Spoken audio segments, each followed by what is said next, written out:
आलू की खेती और मूंगफली की खेती करने वाले किसान भाई अक्सर सूअर से ज़्यादा परेशान होते हैं, क्योंकि जंगली सूअर आपके आलू की फसल को और मूंगफली की फसल को आकर के रात में ही खोद करके झुंड के झुंड नुकसान पहुंचा जाते हैं। और कभी कभी ये पूरा झुंड इतना बड़ा होता है कि आपकी एकड़ तक की फसल को एक ही रात में ये नुकसान पहुंचा देते हैं। तो अगर आप आलू की फसल और मूंगफली की फसल या कंद वाली फसलों की बुआई करते हैं और सूअर जैसे जंगली जानवरों से परेशान हैं और आप कई तरह के उपाय भी कर चुके हैं लेकिन उनसे आपका समाधान नहीं मिल रहा है, फिर भी आपकी फसल को नुकसान पहुंचा करके चले जाते हैं, जाली वादी लगाते हैं तो वो भी उसमें काफ़ी खर्चा होता है, तरह तरह के और उपाय करते हैं वो काफ़ी खर्चीले होते हैं और आप ऐसे खर्चे नहीं कर सकते हैं। तो जो तरीका मैं दोस्तों बताने जा रहा हूँ बिल्कुल फ्री का तरीका है, बस लेबर आदि का आपका खर्चा आने वाला है, बाकी किसी तरीका का एक भी पैसा आपका खर्चा नहीं होने वाला है। 100% सफल तरीका है और इस तरीके को अगर आप अपना लेंगे अपनी आलू की फसल में, मूंगफली की फसल में, तो आपको किसी भी तरह की चिंता करने की ज़रूरत नहीं है कि आवारा पशु जंगली जानवर या सूअर आएंगे और हमारी फसल को हानि पहुंचाएंगे, नुकसान पहुंचाएंगे। आप निश्चिंत होकर के घर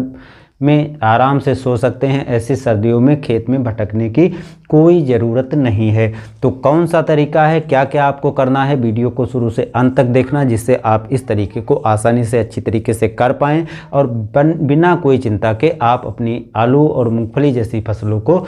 जंगली सूअरों से बचा पाएँ। लेकिन दोस्तों उसके पहले बस आपको एक छोटा सा काम करना है, चैनल को सब्सक्राइब कर लेना है जिससे आने वाली वीडियो भी देखने को मिलती रहेंगी, चीज़ को बढ़ा सकते हैं। देखिए 1 एकड़ के लिए आपको क्या करना है, जो सीमेंट वाली बोरी आती है इस सीमेंट वाली बोरी को ले लीजिए और सीधे नाई की दुकान पर चले जाइए और नाई के दुकान पर बोरी को दे दीजिए। नाई से कह दीजिए कि जो बाल आप काटते हैं और जो बाहर फेंक देते हैं इसको आप इसमें भर दीजिए और जब आपकी बोरी भर के तैयार हो जाए तो उस बोरी को आपको लेकर अपने खेत में पहुंच जाना है और खेत में पहले मेड़ के आसपास डाल देना है और फिर जो मात्रा बचती है उसको आप 1 एकड़ खेत में आसानी से ऊपर से कूड़ों के आसपास डाल दीजिए। हाँ, मात्रा कम ज़्यादा हो सकती है, जैसे आप यहाँ पर हम दिखा रहे हैं, मैं जो प्रयोग कर रहा हूँ बहुत ज़्यादा मात्रा है, लेकिन आपको इतनी ज़्यादा मात्रा नहीं यूज करना है क्योंकि उसमें ब्लेट और ये सभी चीज़ें वो साथ में डाल देते हैं। तो आप कह सकते हैं कि ब्लेट इसमें नहीं डालना है, फिर भी गलती से अगर पहुँच जाती हैं तो थोड़ा सावधानीपूर्वक आपको बालों को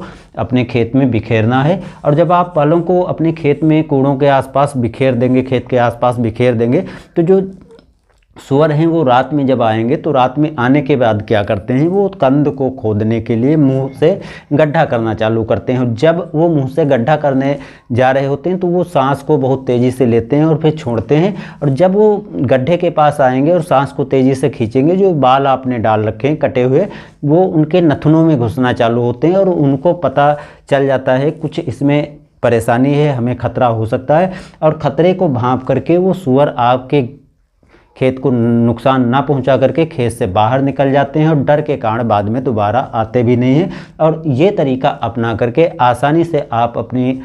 आलू की फसल, मूंगफली की फसल को सूअरों से बचा सकते हैं। किसी तरीके का कोई खर्चा नहीं है और मैं दोस्तों रेगुलर जो है इसको 3-4 साल से यूज कर रहा हूँ, मुझे बहुत सफलता मिली है और किसी तरह की सूअर से नुकसान नहीं हो रहा है। आप निश्चिंत होकर के इस तरीके को यूज कीजिए और बिल्कुल सफल तरीके से सूअर जैसे आवारा जंगली जानवरों से आप अपनी आलू की फसल को, मूंगफली जैसी फसल को बचा सकते हैं। तो एक छोटा सा तरीका है दोस्तों ये और बिल्कुल फ्री का तरीका है, आप ज़रूर अपनाइए। दोस्तों मिलते हैं नए वीडियो के साथ, धन्यवाद।